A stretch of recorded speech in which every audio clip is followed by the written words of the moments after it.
Hey everybody. Wow, what a debacle. Wow, what a... You know what? I'll say one thing to start this off. Mike Tomlin was a genius. Mike Tomlin knew exactly what he was doing in letting Antonio Bryant go. Mike Tomlin knew exactly what he was doing in allowing Juju Smith-Schuster to get into a kind of a war, social media war against Brown. Because, look, as much as I would like to explain this away and everything, I still disagree with the way Mike Mayock handled this thing, okay? I disagree with him making it public without really giving us the exact skinny as to what happened, because he said, I'm not taking any questions. It's like he popped off, right? But I mean, we're all left with, I'm left with, I don't know about you, but I'm left with questions. Like, for example, did this happen as a result of a conversation? Did Antonio Brown get upset over a tweet that Pro Football Talk put out that he responded to about the helmet issue? Was that really what happened? Hey, Donald Richardson, how you doing? Was that really what happened? Because, and I have a feeling that just my gut says maybe that's what happened. And if that's the case, then I think Antonio needs to, I hate to say it like this, but the brother needs to grow up. Because, you know, I can't, if I can't explain it to my mom, it's not something you need to worry about. Because my mom was saying, he's already got the money. What's wrong with him? He's got all this money, and he goes up and he acts like that. He goes, you know, my mom was just very straightforward. My mom will be 85 October 1st, and she has a very basic, plain-spoken look about this whole thing, okay? And she says, you know, what's wrong with him? I mean, why is it that some black men get money and they want to mess things up? That was what she said in so many words, okay? And why can't he just be happy with what he has? And it's hard to argue with that, okay? I'm not going to. She's my mom. Well, I do argue with my mom from time to time, all right? But when you have somebody that is obviously as prickly as Antonio Brown chooses to be, okay? And look, I don't know his background to the point of asking why he chooses to make the decisions that he makes. I thought that when Antonio Brown was on Dancing with the Stars, that would be the pinnacle of success, you know? But it just seemed like it messed him up in some kind of way. It seemed like, I mean, some of you talk about the Vontaze Burfict het. I don't look at it like that. I look at it like this. Something went wrong. And the Raiders, once again, didn't do their due diligence. Let's be honest about it. The Raiders didn't do their due diligence. There's two ways to look at this, in my estimation, and neither way is right. The Raiders didn't. You can either pick door number one. Let's take it from the perspective of Monty Hall's Let's Make a Deal. Anyone here remember that? Whatever. Let's take it from the Monty Hall Let's Make a Deal perspective. Door number one. The Raiders could have done their due diligence and said, you know what? We see that he could be upset about something, but we'll deal with it. Which leads to the question of, well, how do you have a book? Do you have a playbook? Do you have something where you can say, this is the Antonio Brown, you know, game plan? Okay. Donald Richardson says he thinks it's smoke and mirrors. We'll get that. Is this a game? The Antonio Brown game plan? All right. Or, okay. All right. Or did they really not expect anything? Or is it, that's door number two. Or really is it door number three? Donald Richardson says, hey, behind door number three, there's nothing. It's vapor. It's... in the air, right? It's nothing, okay? To which I would ask Donald Richardson if you could type why you believe it's all smoke and mirrors. But, you know, I am reading your comments. Here's how first of all, for those of you who want to hear what Mike Mayock said yet again, I will gladly, hey, John Akala, gladly, momentarily, however, feed you your desire as I look at the Green Bay Packers at Oakland Raiders game that was supposed to be played at the Coliseum, to which I have some Coliseum news coming up, and I have some Las Vegas Stadium news coming up. If you want news, you've come to the right place. Here, okay? All right? And Joe Manager issues a statement regarding Antonio Brown. All right, so here we go. All right. I will even bring you down so you can see it. You ready? Da-da-da-da-da. Bam. There's Mr. Mayock. And here we go.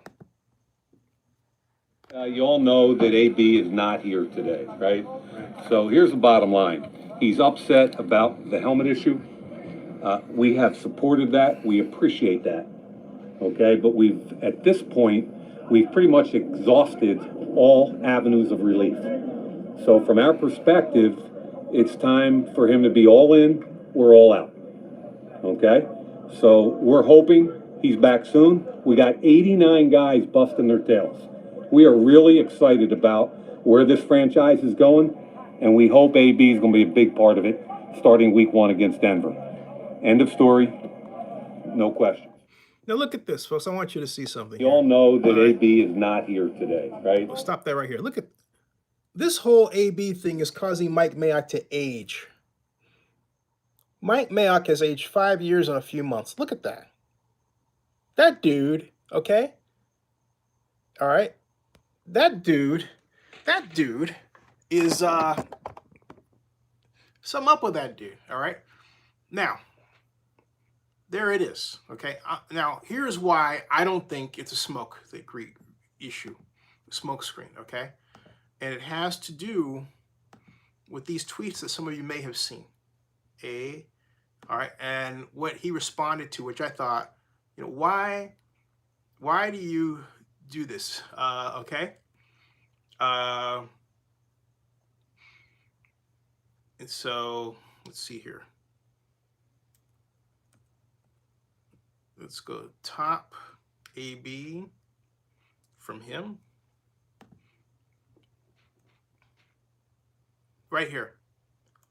This is what I believe started the whole thing. See this? All right. Okay, not that one. This one. All right.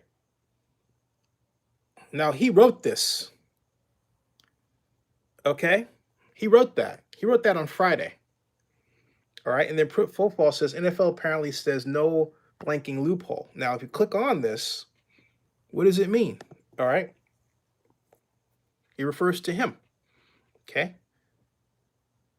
For a source with knowledge of the situation, the NFL decided to require testing of the should AGR advantage, all right, helmet, all right? NFL hates it when players that smoke weed or want a certain helmet that make a player comfortable, but you beat your kids or pregnant girlfriend. That fine, it doesn't surpass the guidelines. I got it now. So you can see, all right? Wow, I'm actually on his side with this one, shaking my head. Okay. So, with the Pro Football Talk, I'm not going to force you to look at all that. That's why I'm here. I'll read it for you, okay? NFL closes the Antonio Brown loophole. And this happened, all right? So, NFL apparently stands for no fucking loophole. Per a source with knowledge of the situation, the NFL decided to require testing of the shut air advantage after previously informing the Raiders that if receiver Antonio Brown could find one less than 10 years old, he could use it. The helmet failed the test. Brown had found several Air Advantage helmets that have been made within the last decade, including an Air Advantage made in 2014 for film. Now, this is awful because look, this is bad, all right? If you're going to use an acronym, fucking spell it out. NOSCE. So now you know what I got to do, all right? I got to do this. I got to do their fucking work for them. I have to take this. I have to highlight it, okay? I got to open a new window, right? And then I got to paste it in here, okay, like that, right?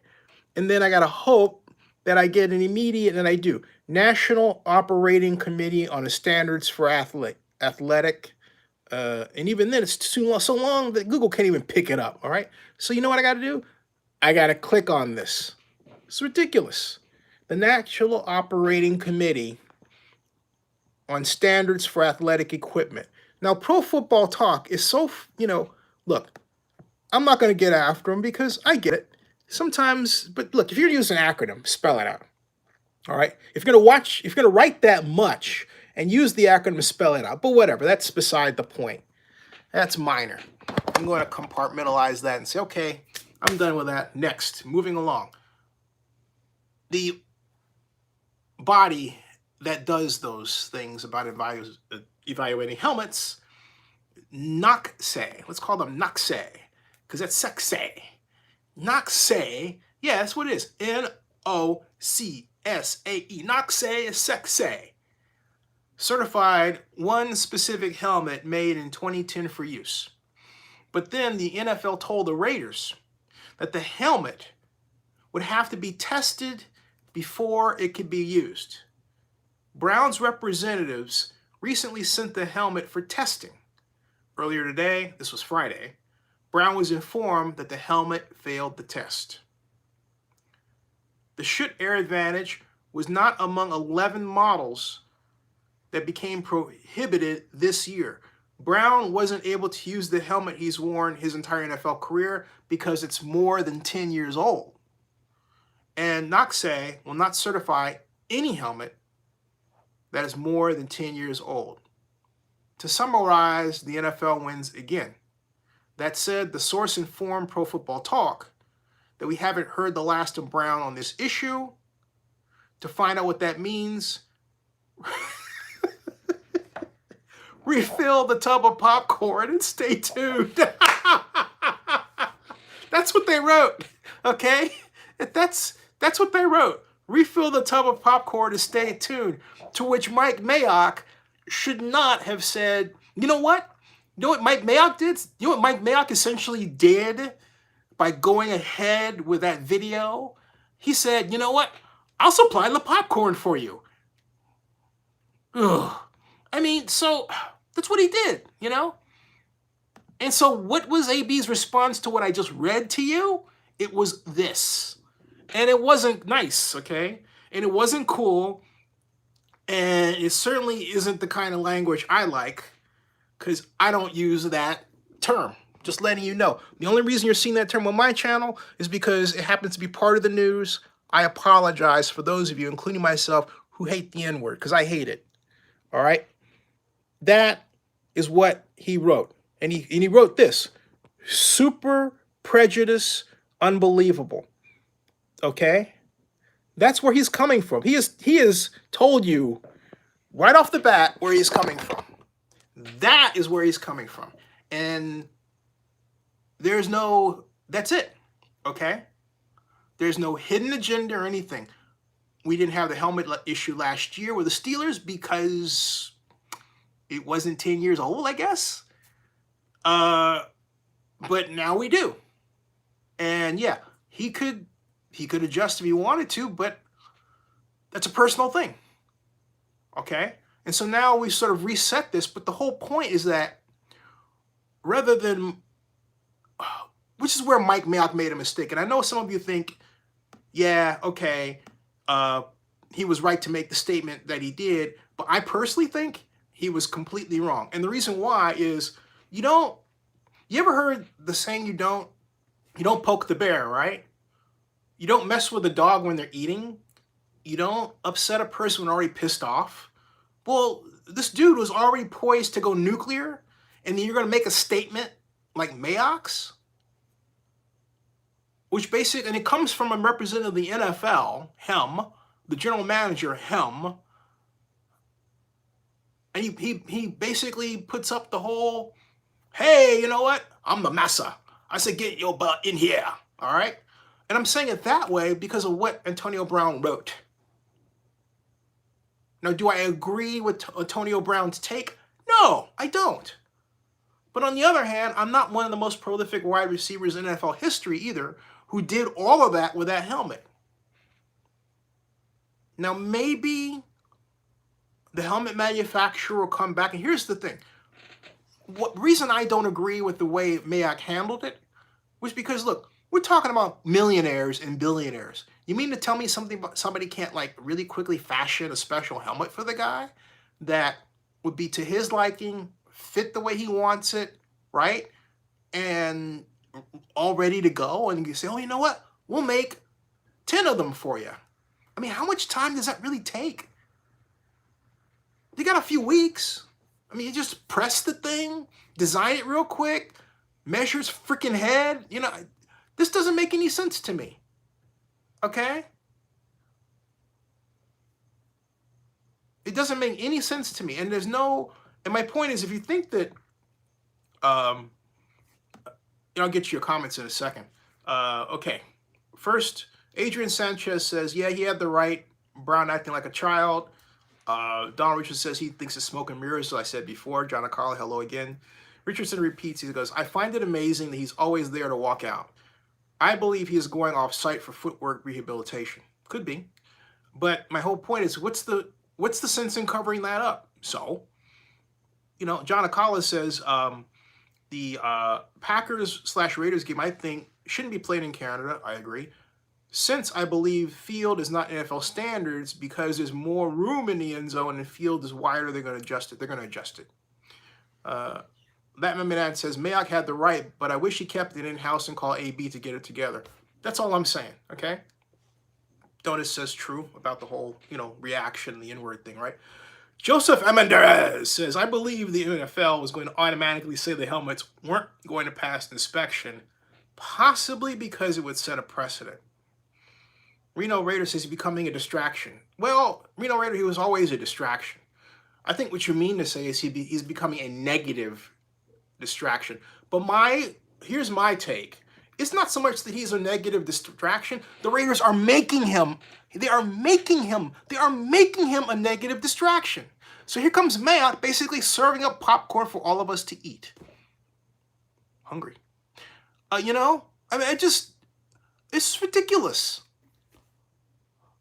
I mean, so, you know what? Hey, so are the Raiders getting paid for Hard Knocks? I guess so. Do they get paid by the scale? In other words, hey, the more views that you get, the more likes that you generate, the more social media buzz you get a bigger check from HBO.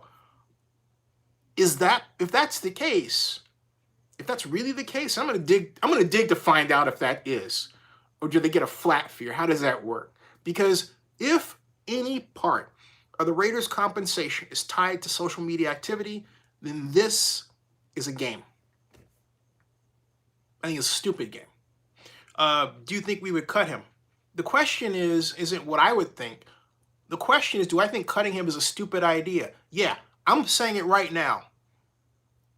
If Coach Gruden or GM Mayock thinks that the next step is to release him, all right, that would be stupid.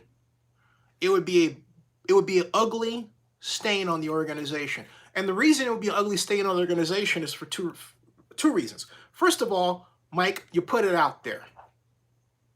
It's like, you know what it is? You know what it looks like? It's like, it reminds me of when I was in school, particularly in Chicago. And someone would yell, fight, fight. All right? That's Mayock. Okay? Mayock is like, fight, fight, fight. All right? And I'm thinking, wait a minute. What are you starting a fight for? You don't need to. If the dude has an issue, keep it down. Don't succumb to the mob. This is the mob, all right? Do not succumb to the mob. Keep your head down. Keep grinding. Make people think you're working out. Make people think that he's preparing. You know who's really great at that? Dan Quinn with Julio Jones. Dan Quinn handled the Julio Jones and the Falcons organization, handled the Julio Jones matter beautifully last year about his contract. Now look, Julio's still not signed. But they did everything back channel, and they gave this shield. Oh yeah, you had all these folks around here talking about the Falcons and blah, blah, blah, blah. But you know what? The Falcons didn't listen to that. The Falcons listened to their own voice. And they handled it in-house. They have a good way of compartmentalizing things the Raiders need to copy. I'll get your comments. Excuse me for a second. Reno Raider says, do you think we would cut him? I responded to that one. John Acosta says, I love popcorn. So do I. Melvin Lovejoy says, did you see what AB did to our Dubs with bad feet? He can say what he wants because he can back it all up. Yep. Jersey Dolphin says, I was on Twitter half hour, maybe said that the Steelers fans are trolling the Raiders Twitter page. Wouldn't surprise me. Some people have nothing better to do. Joshua Scott says, Reno Raider, yep. As in, do we think we'd cut him? John Acala says, no, they won't cut him. I think it would be stupid to cut him. Spend too much money. I mean, why would you do that? You cut the guy, you give him a huge-ass signing bonus, got nothing out of him, and you're going to get rid of him this early? That's fucking stupid. Excuse my language, but it just is, okay? It is just stupid, okay? Wow. I mean, that infuriates me. Have some patience. The man's a special talent.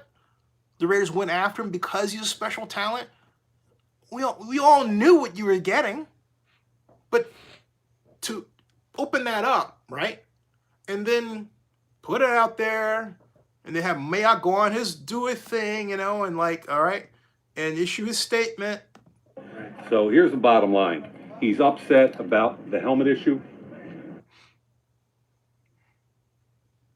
You all know that AB is not here today, right? So here's the bottom line. He's upset about the helmet issue. We have supported that. We appreciate that. Okay, but at this point, we've pretty much exhausted all avenues of relief. So from our perspective, get your popcorn ready. It's time for him to be all in or all out. Okay? He throws in the soundbite. All right? He knows that's going to go viral. Okay? So he's sending a message. So Mike Mayock, so you have Pro Football Talk saying, get your popcorn ready. Mike Mayock saying, I'll supply your popcorn. There's your popcorn, folks. So we're hoping he's back soon. We got 89 guys busting their tails. We are really excited about where this franchise is going, and we hope AB is going to be a big part of it starting week 1 against Denver. Now that line is the perfect opposite of what AB tweeted. NFL, in words, you know what, okay? Super prejudiced. That's what he wrote. You saw it. Super prejudiced. That's what he wrote. So he puts it out there on Twitter, and here comes the Mike Mayock, anointed guy of the, supposedly super draft nick and yada, yada, yada, and NFL, and on top of that, Caucasian, making those statements, which fits perfectly in line with what Antonio Brown was thinking when he tweeted that the previous day. Mike Mayock should have simply, and I don't know if Will Kiss saw that. If Will Kiss saw that on Pro Football Talk, and he saw the rancor, all right, and didn't tell Mayock to say nothing, this is on Will Kiss. Will Kiss is a PR director. That's on Will, all right?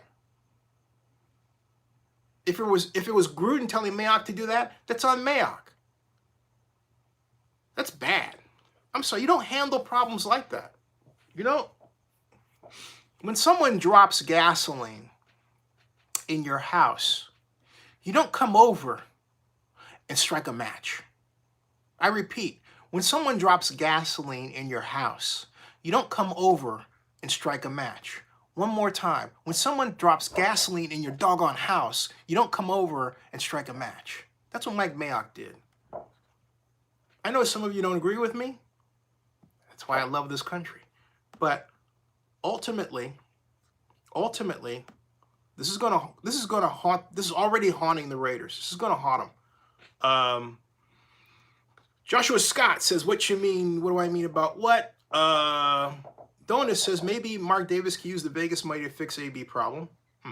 Melboy Lovejoy says, DBS. Don't know what that means. But hey, Melvin, how are you? Nice to have you here. Joshua Scott says, he keeps missing camp. Does he? Joshua Scott says, I don't care. It's dumb if he keeps him. Reno Raider says, when it's all said and done, what do you think is going to happen? I don't know. Okay? Because I'm not... All right. What I think is going to happen is this. This is what I hope happens. Okay? Because there's too many variables.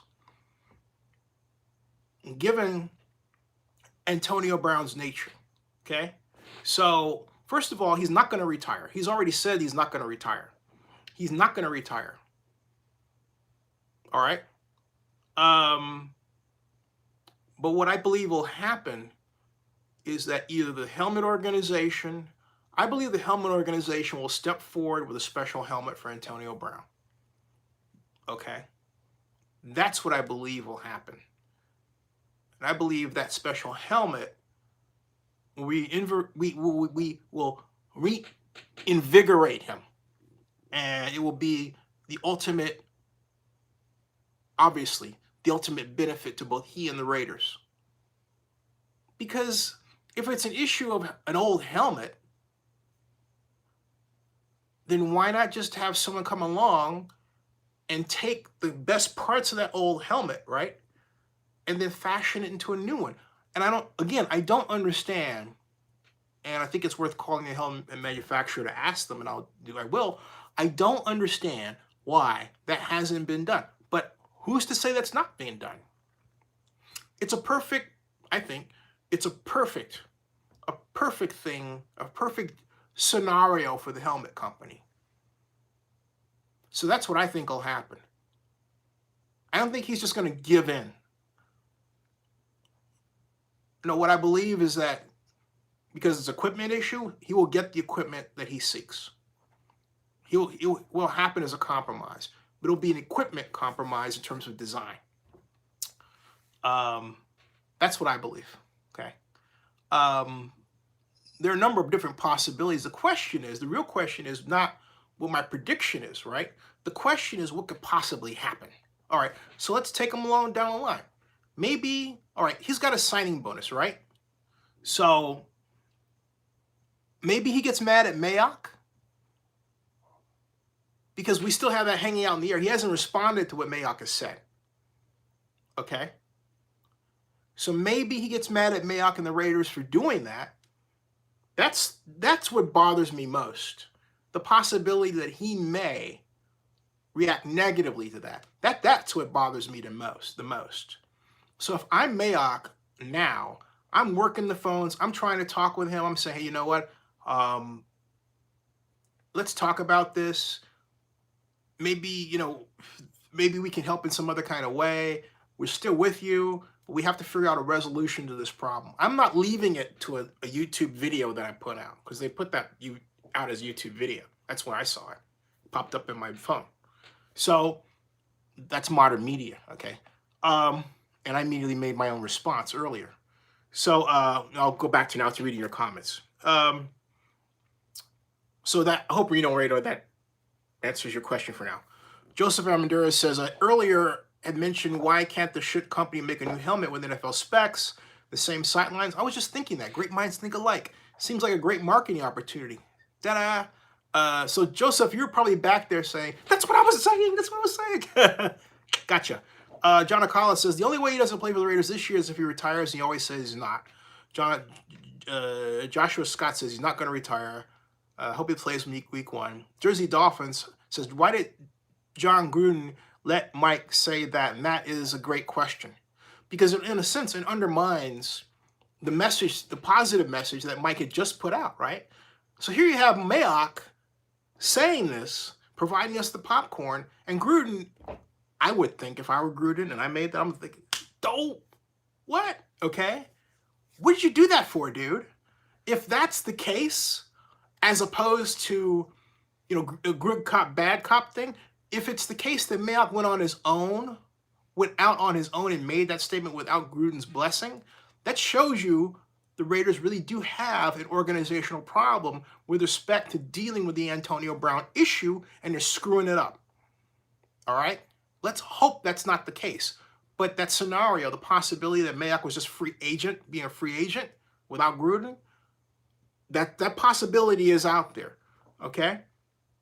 Joshua Scott says, even though he's upset about the helmet, he got to do his job. Yep. Well, yeah, he's got to do his job, but you have to understand, Joshua, for some of us, okay, who choose that line of work, you don't want to be reminded that at the end of the day, you're dancing for somebody who's white, who has money. I'm being very honest. I'm being very, very extremely honest with you about how some of us think in terms of society. And Dr. Harry Edwards of UC Berkeley, who was on my Super Bowl Oakland committee, can talk about this for hours. He has actually before, decades before Antonio Brown even hit the NFL, about what some people call showing out, what others call being a diva, or others call demonstrative behavior.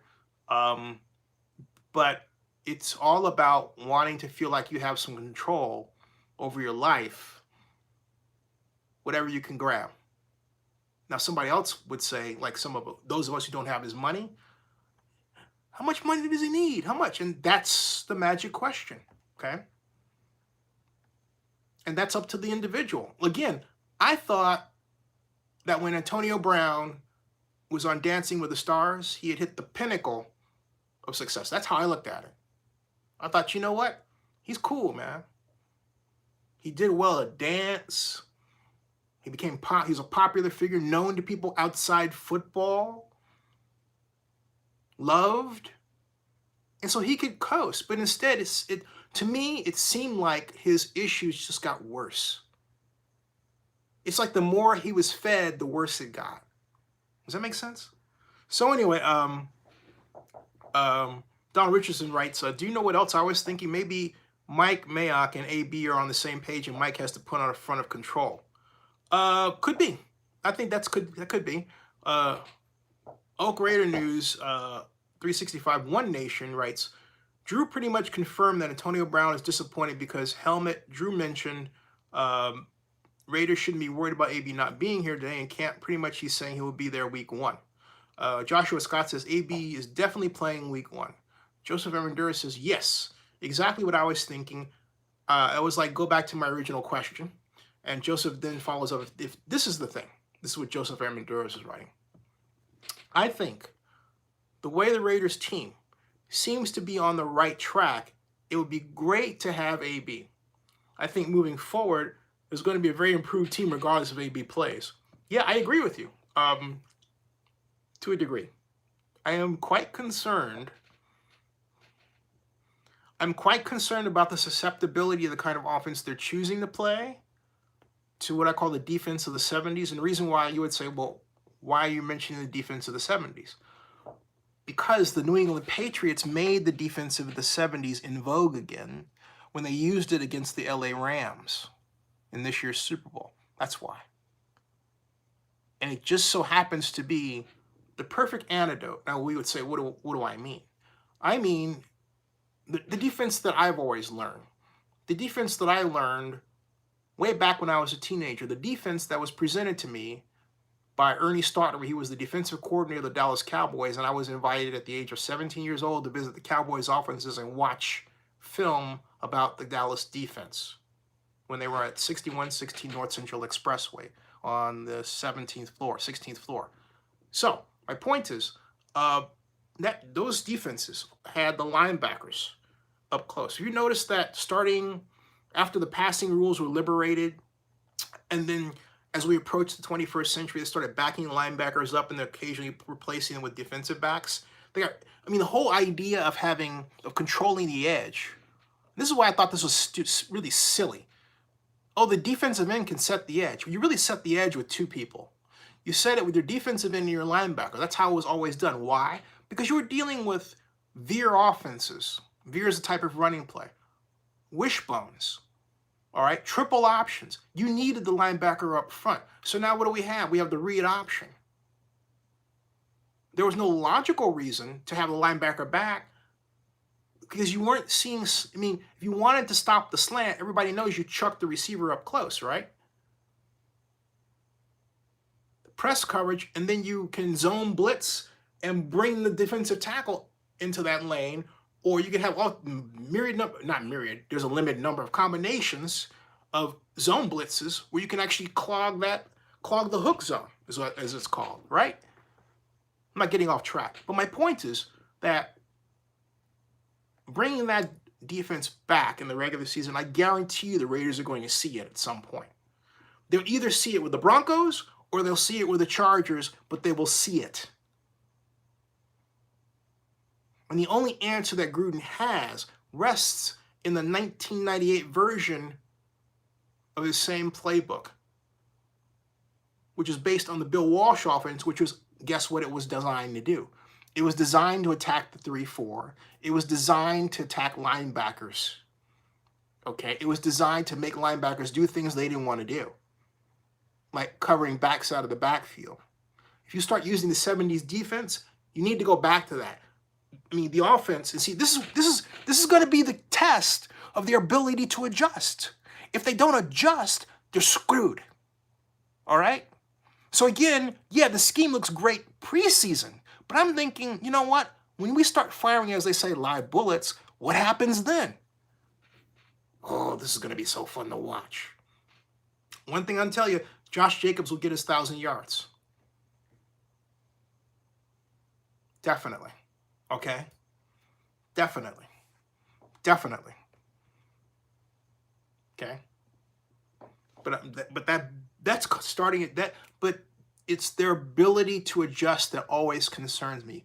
Great schemes are one thing, because Gruden had them last year early on, but it's always been the adjustment. Okay, that's what concerns me. What do you do? What do you do when the game plan isn't quite working like you thought it was going to? All right. So Joseph Ramirez writes, my concern is going to be how effective they're going to use our number 2, Williams. I think Gruden gets in the way of himself if he buys his own hype and doesn't progress forward. I think you saw, no, you know what? The pass to Ryan Grant, I thought was a thing of beauty, and I'll replay what I said that night, because I love that. I love that play, and I believe that as much as I might pick apart how the defense of the 70s would, hamper it, the fact of the matter is that when you're not playing defense of the 70s, what I'm about to show you is extremely effective, straight out. And here it is, right here, okay?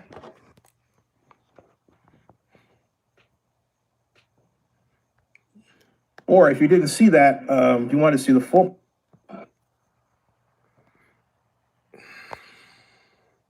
Nice drive. Here, see? Excuse me. Okay. Or if you didn't see that, you want to see the full play, I'll show you. We can discuss what happened there, because I thought it was one of the better aspects of the ball control game that Gruden installed. Okay, here's the play. This is the touchdown play. All right here. And so notice it's trips right, but watch, it's here. Okay, he comes out and goes to the flat. So this is it's a variation of the bunch, but it's not a bunch. All right. So we get, let's see, it takes 1, 2. It takes basically one step. Quick pass. This is something they've been working on in training camp. Okay, look at that. Okay, watch again. See the wing goes out? See, stop. You see that? See that? This is like a long handoff. Okay, wide open, okay? You would say, what happened with respect to how did he get so wide open? And it's because the Cardinals didn't have, they had man accounted here, but the linebacker should have been assigned to the third. Let me stop right here. Williams is up here. He asked him to run an in pattern. That's why I showed that, okay? So my point is, I think in the way that Gruden is setting up the offense this year with his staff, I think what he's got is everyone will have a role. Sometimes it'll be as decoy, because in that case, Williams' job was to take the defender up and in, while Grant ran out into the touchdown. Okay, so I think that's what you're going to see a lot of with that kind of short passing game. Remember, the Raiders did not have that game, that style of pass last year. This is a new approach, and you're getting a taste, just a taste of what to expect from the offense coming in, and that's why he wants Antonio Brown in the building, running, because he wants to test these theories out before they actually have to go up against their opponents for real. So I feel John on that. That's a problem. I mean, if he's not actively coming in to be able to test these plays out, that's a problem. I mean, he might have 30-something plays, and Antonio doesn't know what the call is, because remember going back to Mike Silver's report where he said that Antonio Brown was playing on his Instagram and basically not paying attention in the meeting rooms. So you have him basically reportedly, allegedly, not paying attention in these meetings. Then he's not showing up to Raiders camp much. All right. And we have to take it at face value. I mean, we hope it's something else, but right now we have no choice but to take it at face value, especially with what he wrote, Antonio Brown wrote on Twitter. This speaks to how his worldview, Antonio Brown's worldview has been interrupted. Antonio Brown's worldview has received its own personal earthquake. Okay, so I think ultimately, who do I think? Grant. I think Grant. I don't know. I don't see them as competing for the job myself. Now I know they are, but I see Renfro. I see Grant as a true slot flash flanker. I see Renfro as more of a Z. Why? Because he can throw. So Renfro opens up a number of possibilities because he was at one point a quarterback. And so I see him. This is me talking. The question is, how does John see him? And apparently they see him as somebody like a Wes Welker, right? I don't see Grant as a Wes Welker.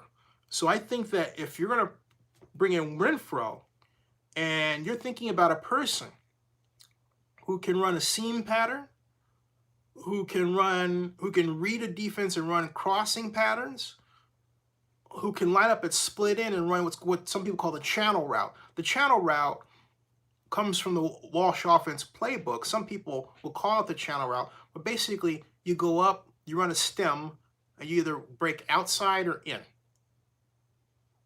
So the stem is generally about 7 to 10 yards. You run outside or in, okay? So if I want somebody to run my channel route, I want Renfro to run my channel route, but I want Grant to run the out route. I want Grant to run the flat route. I want him to run the ups because he's flat out fast, and you saw what he can do in the open field. I'm not saying Renfro can't do it, because they throw him those new kinds of bubble screens they've been playing around with, right? So I see an advantage of keeping them both. 4 wide receivers, you've got both of them in the slot, right? So how about this? How about Brian, Williams, Renfro, and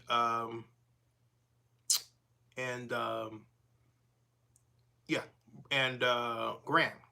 4 wides, right? How about that? Tell me that's not lethal? Woo. Or as they say now, woo! All right. So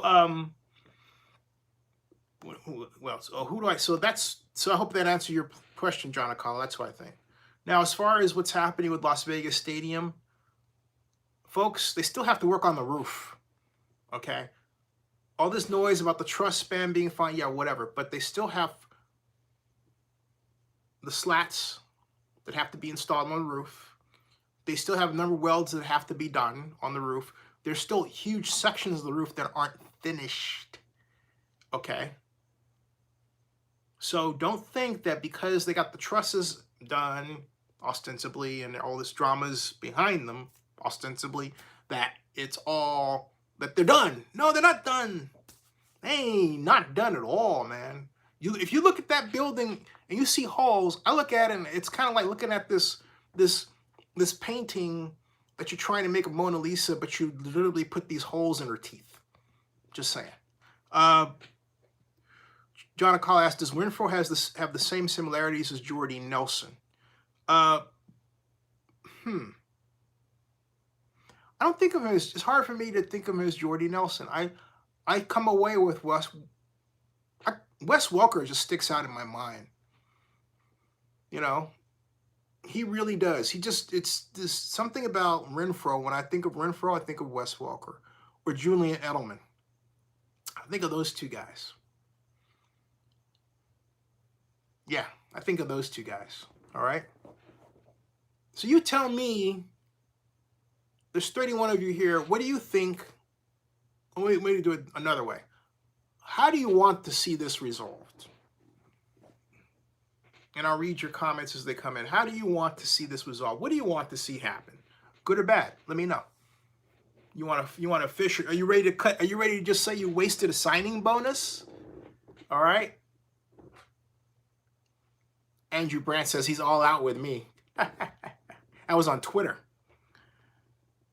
So what do you think? Because somebody just popped up on Twitter. And let me go to AB's account and refresh and see if anything new has popped up.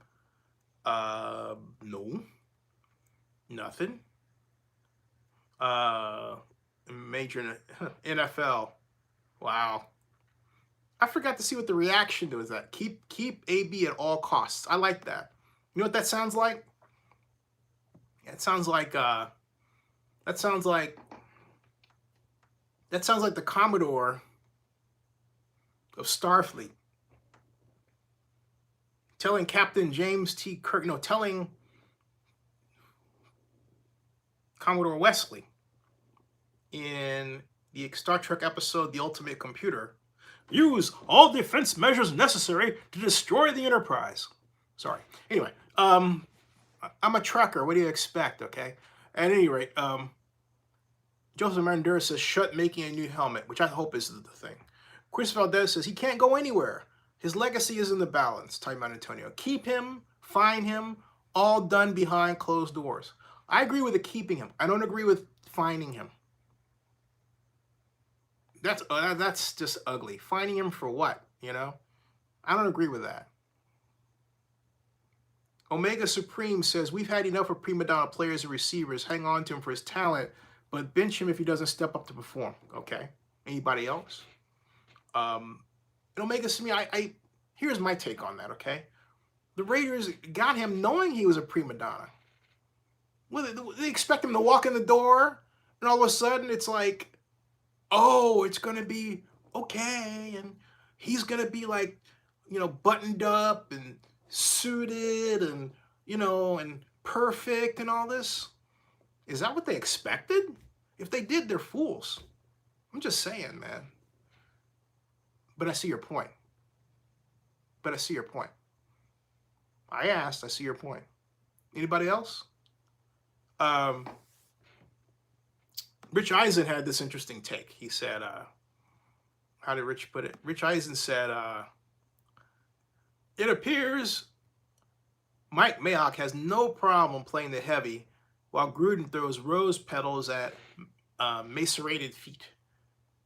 But we will know if Raiders have truly lost patience with Antonio Brown if any of their inner thoughts / deliberations show up on Hard Knocks Tuesday. Ooh, so he's setting this up. See, that gets back to my whole point. Are the Raiders getting paid to do this? Of course they are. I have to check this. Or then, this is what Rich Eisen puts on Twitter. This is you're gonna love this, okay? For those of you who think this, okay, look. Live shot of Raiders telling AB to pull himself together. This is from Airplane.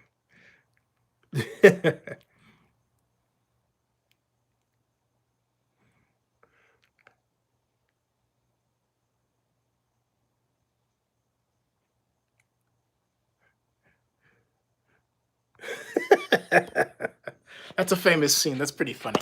I have to give that a like. That was hilarious.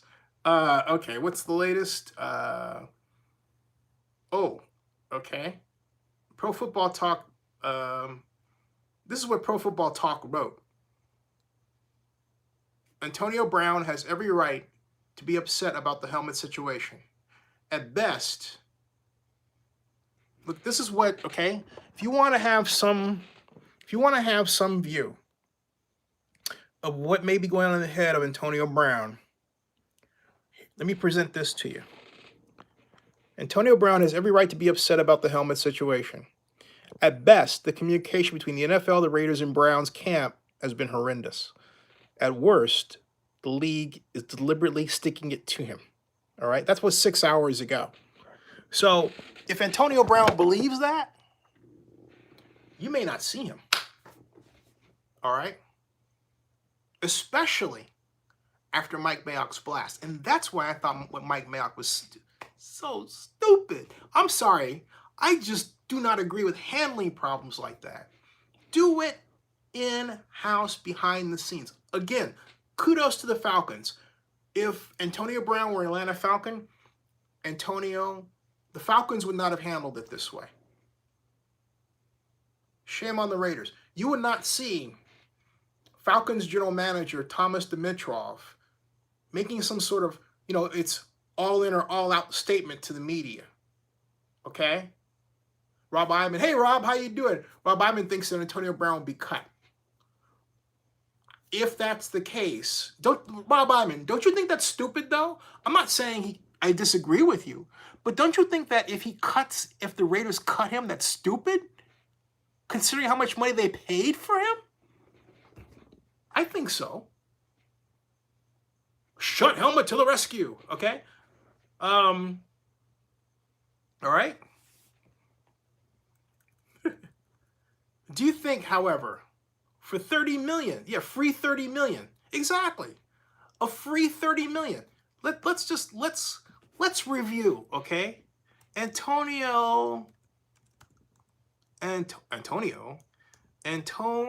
Brown contract, Raiders. Let's review. Antonio Brown traded to Raiders for draft picks. Details, salary cap breakdown, salaries. But this is according to Sports Track, which is pretty reliable. Antonio Brown, 31 years old, wide receiver. Drafted in the 6th round, pick number 195 overall. This is college from Central Michigan. Guess who his agent is? Drew Rosenhaus. I love Drew. Experience 9 years. Antonio Brown signed a 3-year, $50,125,000 contract with the Raiders, including a $1 million signing bonus, but $30,125,000 guaranteed, and an average annual salary of $16,708,333. Brown will earn a base salary of $14,625,000 and a signing bonus of $1 million, while carrying a cap hit of $14,958,333 and a dead cap value of $30,125,000. John Collins says, asked me, do I think the Monday night game against the Broncos will sell out? Yeah, I do. I do. I mean, say what you will, but the Raiders have built up enough drama such that I think everybody wants to be in the building to see what happens. I certainly do. How about you? So there you go. I mean, I think, you know, that's $30 million guaranteed. They only gave him $1 million. But the guarantee, it's not like they have to pay him $30 million even if he walks. So the Raiders are actually in pretty good shape from that perspective. But if he plays, then he's guaranteed $30 million. All right? And, you know, maybe he took another look at it and said, you know what? I don't want to do this, even though I'm going to get $30 million guaranteed, but I don't want to do it that way. Okay? Drew Rosenhaus gave him a good deal, a great deal. Because the Raiders, basically from the Raiders' perspective, they say, you know, we gave him $1 million to get him plus draft picks. Once he's activated to play for the season, here he is, you know, then we're on the hook for $30 million. See, what I don't know, though, Rob Robbins says maybe the Raiders suspend him for conduct detrimental. No, that would be a lie. And Antonio Brown could sue them and wind up owning the team. Okay, so that would not be the smartest move at all. Chris Vera says, it's 3 years. If AB wants another contract after this, he will need to get in line.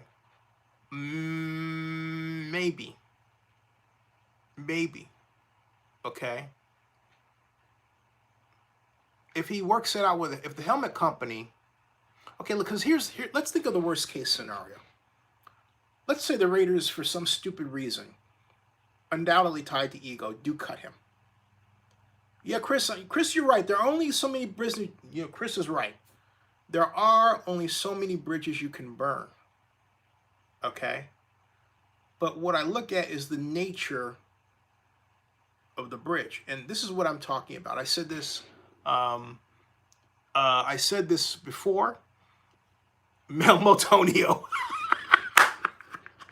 That's hilarious. Wait a minute. Wait, stop the press. I like this. This is stop the press. What do you call him? Kevin, you got to see this, folks. This is hilarious. All right. Metonio strikes again. Should be Metonio or should it be Meltonio? Like meltdown, like meltdown. You know, Meltonio. Either case, it's hilarious.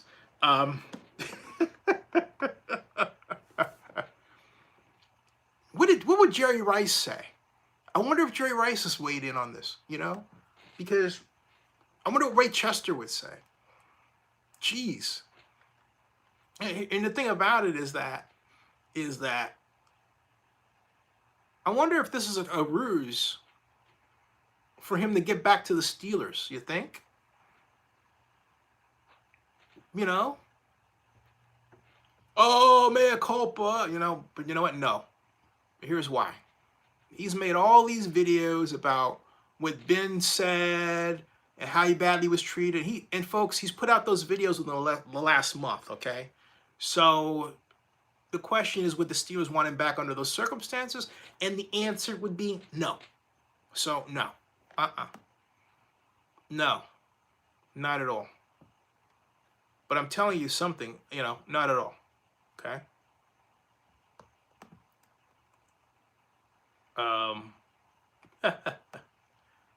It was, I think, what does he say here? Chris says,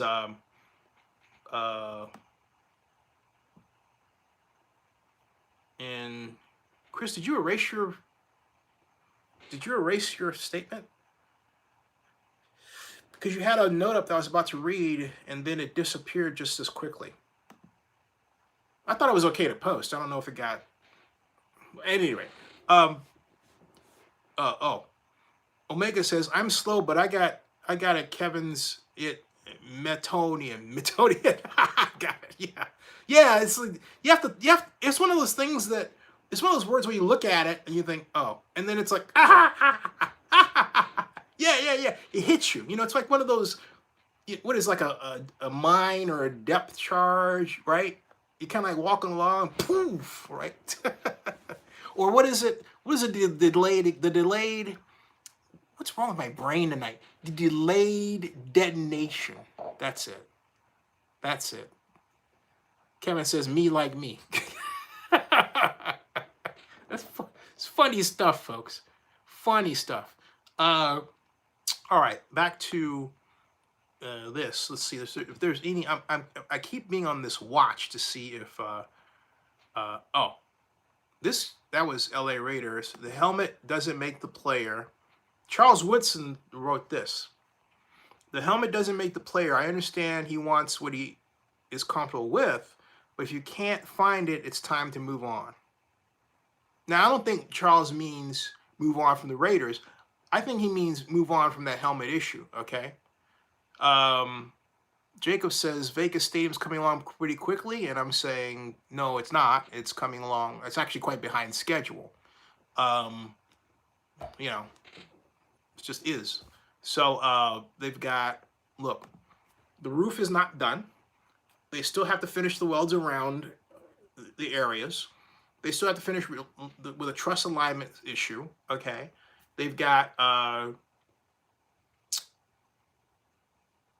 luxury suites they still have to install. They have, oh my goodness, they still have whole swaths of seats they haven't placed in it. They've got the whole issue regarding the installation of HVAC systems that's way not done. I mean, no. I mean, no. They had, and I mentioned all that, and I haven't even got to the lanai door. Do you realize the lanai door structure is far from finished, right? So this got a long way to go. So if you think this is going to open by August of next year, yeah, just hold on, all right? Just chill. Again, make sure they do it right. And not only that, I remind you of this. It is now August 19th going to August 20. And they're not ahead of schedule either. That's bullshit, okay? Forget it. If you say they're ahead of schedule, I'll boot you. Because they are not ahead of the schedule. Let me tell you something. They were supposed to open the stadium in May. All right? Of next year. Then they switched from May to June, then June to July, and now then July was substantially completion. And then I found the actual schedule where they said they're going to open in mid-September. And I put it out there as news, and they went, oh no, and they panicked and freaked out. And they put in another schedule that said July. Okay? So when you're playing games with a schedule like that, when you're moving the goalposts, I say you have zero right to do that. Just stick with getting it done right. And stop with this nonsense. It's stupid. It's 5-year-old child stuff. Be concerned about getting the stadium right. Las Vegas needs it. Yeah, exactly. Chris Valdez gets the comment of the night. Chris just wrote, and thank you for the logic. Common sense stuff. I love common sense stuff. Even let me have you look at this, okay? Look. Even if there is a delay to 2021, it's still going to happen. Yeah, exactly. All right? The rest of you, I know there's a mix of ages here, and maybe the average age gets pulled down or something like that. But it's about time for adults to take over, okay? Knock this shit off. Worry about doing it right, okay? Because Lord knows if I uncover some problem or some bit of news, and I will, you're going to go ape. But it will be for the same, you know why? Because you're trying to push this narrative like, oh, there's nothing wrong. And I've said this before, and I'll say it again. This is not normal to have a stadium project of this size without a media portal online with weekly updates. And you're spending way north now of $2 billion? Come on. I mean, Clark County is lucky the taxpayers don't care. People don't care about much these days. If this had been done 25, 20 years ago, they'll be storming the gates. You're not telling us anything. Ah! But now everybody's distracted. You're playing games online, okay? And the people who are of age to know better, it's like if they're not playing games and they're drugged on opioids or whatever, well, they're trying to figure out how to get some gun. That's the degree to which the society has declined. When you have somebody able to first, boom, hoist $750 million on your ass, because that's what it is. You would say it's the hotel's paying for it, but hey, you know what? It's the taxpayer backing, all right? And in a year when nobody else is doing it, okay? A. And then B, have almost zero reporting on a weekly basis on this, feeding it to a newspaper that happens to be owned by the guy that spearheaded the project? Are you some kind of fucking fool? Wake the fuck up, will you? And yeah, I'm cursing. Wake up. Jeez. I mean, if you allow that, then democracy is dead, because it means you can be controlled. It means that people can do things to you, all right? And it's okay. They'll feed you this pablum, and then something will go wrong. Hey, look, Earth calling you. Wake up, McFly. Wake up, okay? We come from the era of the Challenger, all right? The Challenger. Yeah, sponsorship has to be considered because that's part of the money they need to pay for the thing.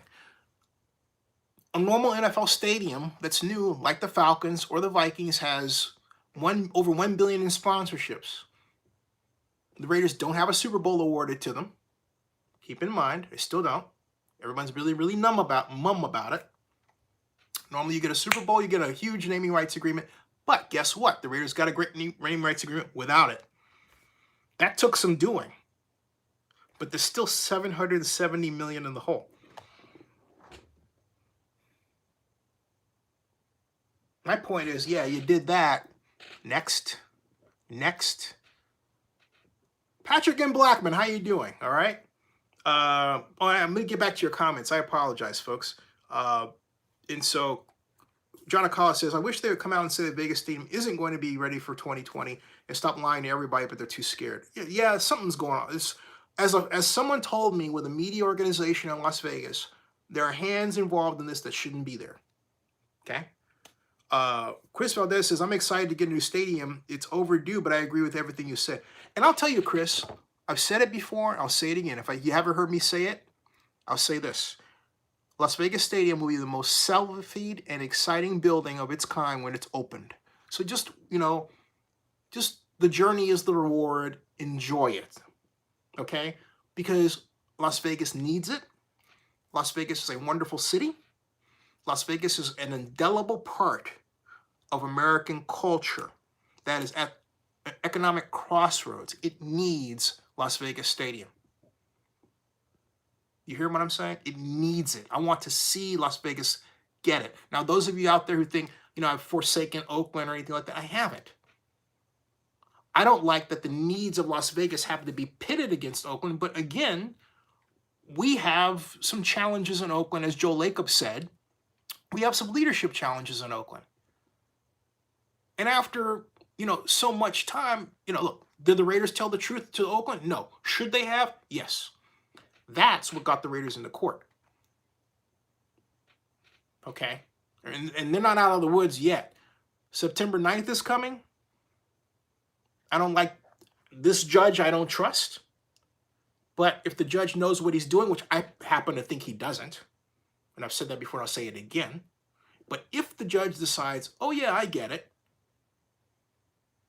which means the attorneys have to explain it to him in a better way. They have to walk him through it, like, here's A, here's how the NFL works, here's how sports works, here's B, all right? Because he's asking for that kind of presentation.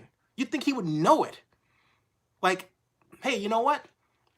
If I can't just contract with another NFL team to play at the Coliseum because the Raiders don't want to play there, that's not how it works. But that's what they wrote in the doggone brief. I'm like, what? I'm thinking, who would be fool enough? Question answered. Jeez. Man. Unbelievable. Unbelievable. I mean, Judge Joe, now I mean the TV Joe, I mean this is another Judge Joe. He just, man, oh man. Change of venue. Hello. All right. But my point is, if the Raiders had been just straight up with the city of Oakland, said, you know what? And done it privately. Said to the mayor of Oakland, we're really intrigued with the possibility of gambling in Las Vegas. We don't think we can get it done. We're really concerned about the timetable it's taking us to get a stadium here. So we need to be from here to here, and we need to make this public, a public horse race. Not private, public, but everybody knows what's on the table. Okay? We can then deal with the legalities and watch them unfold because they did change over time. I'm talking about gambling. Mark Davis wanted to do this to get a piece of the gambling pie. And it's not certain how that's going to come out. It's going to come out. The question is how. All right? And I'm starting to believe, that the Raiders' current financial situation is such that they're not going to be able to take advantage of it quickly. It'll be eventually. As opposed to the Raiders really needing it now. The other problem that the Raiders face is one that was born of something. I keep talking about this. There's no tax increment financing zone around the stadium. Yet everyone talks about how the land is going up in value. Well, if the land is going up in value, why don't you throw a TIF zone around there so you can use part of it for the stadium so you don't have to worry about any shortfalls? Duh. I said that to Dan Ventrella, the Raiders attorney. I said that to Elliot McCabe, who represents Bank of America. They both agreed. Get it done. So anyway, you realize I walked in 2015, NFL owners meeting. Hey, welcome to Zenny 62. I walked in to the Schaumburg NFL owners meeting. First thing I told, this is after Mark Davis asked me to come up with a plan for the Raiders. First thing I told Mr. Davis, I said, I have $2 billion in my pocket for you. What I meant was I had it on a spreadsheet. I had carved out a $2 billion revenue stream for the Raiders from the Raiders Stadium project he asked me to come up with. I had it all on a spreadsheet. I still do. Do you realize he never asked me to sit down and look at it? It's like he was afraid to talk to me. To this day, he always acts like he's afraid to talk to me. And if he does, it's like he gets mad real quick. I'm like, why? I mean, you're wasting a good brain. Excuse me, you're wasting a great brain right here, pal. And yeah, I got a big ego. So what? Everybody in this business has a big ego. You have to. I mean, it's the nature of the business. It's like, Sammy Baugh said you have to be, remember Sammy Baugh said you have to believe you're the biggest, the best, what out there. Okay? Otherwise, why go in the business for yourself if you don't think you're good? Why, don't do that. Okay? Sling and Sammy, all right? Don't do that. Always believe you have the answer. I don't care if you're the water girl. I said this to Amy Trask on Twitter because she was talking about her. She said her best nickname she liked was Prince of Darkness. I personally find that offensive. As far as I'm concerned, and I wrote this on Twitter, the best nickname for Amy Trask is simply 3 letters: CEO. End of story. CEO, period. That's it. That's what I wrote. She loved it, okay? But that's how I've always seen her, okay? So my point is, don't ever put other people down or put yourself down or think you can't do things. But if you're the owner of the Raiders, okay, and Joe Raider, I didn't say that. Would you want to write to me what he said? But if you're the owner of the Raiders, if you ask people to help you, don't act like you're afraid to talk with them. Find out what they came up with. It just might surprise you. I mean, he asked me, right? Mike Silver was right there. Okay? So, Jay Raider, you wrote that twice. I did not see that. Let me go to, I mean, basically what you're saying is go to Gutierrez. You tell me to go to Gutierrez Twitter account, right? Okay, so hold on a second. Let me do that. Got it? Okay. Let's see here. Okay, here it is. This is 1 hour ago. And, oh, this is great. Thank you for this tip. I'll play this right now, folks. Mayock said, but we've worked very closely. So hold on a second. I'm going to enlarge this. Actually, no, I don't need to. I need to enlarge this? Yeah, here we go. Thank you for the tip. Here we go. Right here. With the Raiders. Yeah. And let me start from we the. will continue to work very closely. Okay. We've worked very closely with the Raiders. Yeah. And we will continue to work very closely with the Raiders. I'm not sure that we agree that we've exhausted all the options, as Mike Mayock said, but there's no doubt it's still an ongoing process. We are trying to work with the team and the league and the union to come up with a solution. We haven't figured it out yet. To say that AB is upset about the decision to not let him wear his helmet is accurate, but we're still processing it and figuring it out. I wouldn't make too much about him not being there today, as much as we're still trying to come up with a solution that works for everyone. We've worked very closely with the Raiders, and we will continue to work very closely with the Raiders. I'm not sure that we agree that we've exhausted all the options, as Mike Mayock said, but there's no doubt it's still an ongoing process. We are trying to work with the team and the league and the union to come up with a solution. We haven't figured it out yet. To say that AB is upset about the decision to not let him wear his helmet is accurate, but we're still processing it and figuring it out. I wouldn't make too much about him not being there today, as much as we're still trying to come up with a solution that works for everyone. Okay, so there we go. Thank you for that. That was Drew Rosenhaus' statement. So basically, you heard it here. Yeah, favor that one. Cool. Okay. So there, okay. So basically, we're still trying to come up with solutions. So basically, for all you know, they could be watching this right now, listening to our ideas. You never know. Have should to make a new helmet. But thank you for the tip, okay? And yeah, Joseph says he put it back on Mayock without calling him Mayock. It's a good agent. Yeah, he did. He didn't get into a pissing match with him, okay? But it was good that he came out. Let's see. In fact, who was that with? That was 7 Sports Extra. That was South Florida. Latest South Florida sports news. That was 7 Sports Extra. Because Drew lives there. Yeah. So he basically came in to make a statement. Yeah. There. So that's what you're getting at. Thank you for that tip. So what do you think about what you just saw? See, I believe there will be a resolution. All right. So Jay Raider, God bless you, man. Thank you very much. Thank you. Hopeful.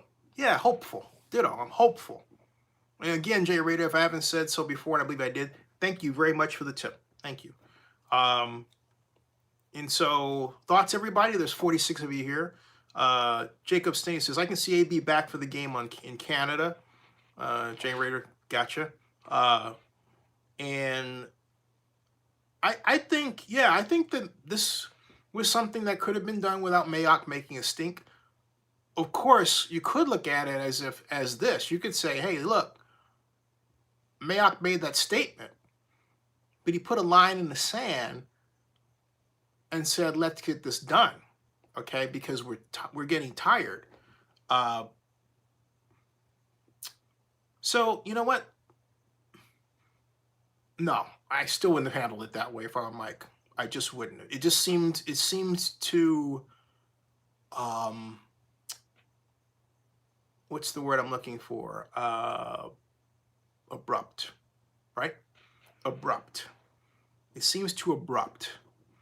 It seems too rushed. It seems too reactionary is the term that I'm looking for. Reactionary. It seems too reactionary on Mike's part. But he also mentioned the helmet manufacturer. Let's listen to that one more time, okay? Omega says it seems to be made for TV. Yeah, I mean, hey, you know what's? Oh, by the way, speaking of which, join me tomorrow night at 10 o'clock Eastern, because I will have a special guest on for 30 minutes, and I'm thinking of reaching out to my friend Scott.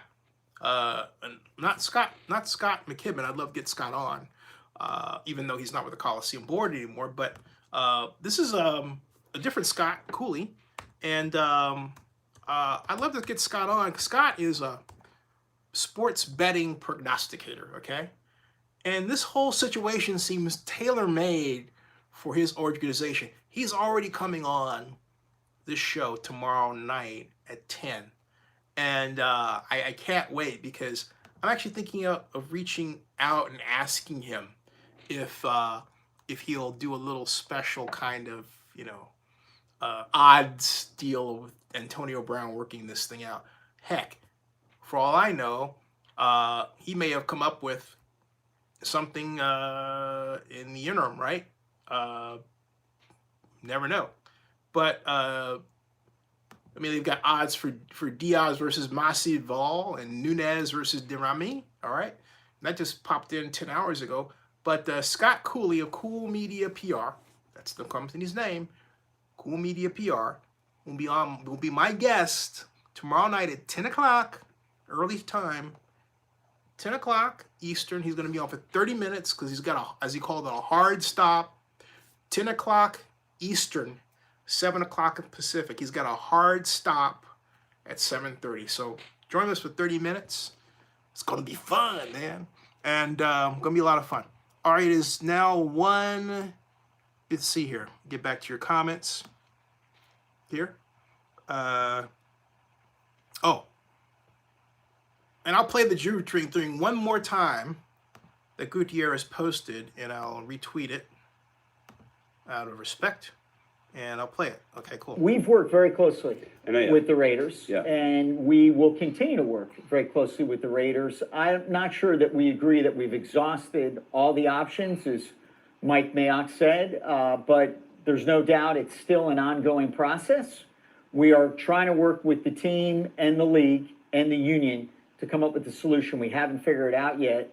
To say that AB is upset about the decision to not let him wear his helmet is accurate, but we're still processing it and figuring it out. I wouldn't make too much about him not being there today, as much as we're still trying to come up with a solution that works for everyone. We've worked very close. Smart. Again, hey, nice job. He didn't let things fester, right?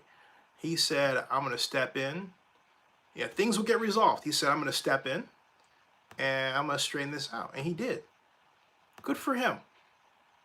Oh, you meant media in your last question? Okay, let me get your question there, Joseph.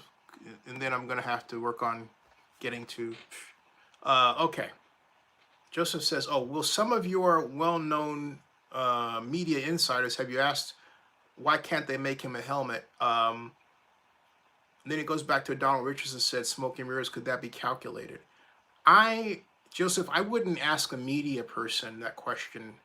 I would ask a helmet person that question, okay?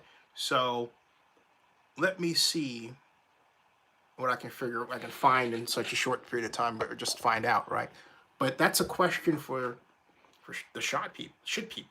How do you pronounce their name? I know it's kind of funny, isn't it? It's kind of one of those things. Well, spelled sideways, it smells like. But anyway, but my point is that I'll ask them. Chris Valdez says Mike Mayock is inexperienced in this role as GM, but feel he will learn from this, or at least hope so. Laugh out loud. Well, yeah, I mean, actually, Mike Mayock has Drew Rosenhaus to. Mike Mayock should thank Drew Rosenhaus, because basically Rosenhaus came along and said, basically, we hear you. I disagree on one point, but we're working together. And he blunted some of Mike's kind of, that word that escapes me again, knee-jerk response. By contrast, Drew's response was clearly well thought out, and well stated. Nothing you can disagree. Nothing you can say about that other than that, right? All right, folks. It is closing in on 2 o'clock in the morning in the East. I'm shoving off. Live long and prosper. Good night. See you. Hey, remember, tomorrow, 7 o'clock on the West Coast, 10 o'clock on the East Coast. And Chris Valdez, thank you. And Jay Rader, thank you for the tip. Thumbs up, my man. All right. And Raider Nation for Life says Mayock did what he needed to do. It had nothing to with being inexperienced. I disagree. I think a seasoned professional would not have done that. That's just me. Okay. I don't think you need to air. You don't need to air your journey. You don't need to air your dirty laundry in public. All right. And Drew Rosenhaus did Mike Mayock a massive favor. He did the Raiders. Oh, thank you, Jay Raider. Thank you. Drew Rosenhaus saved the Raiders.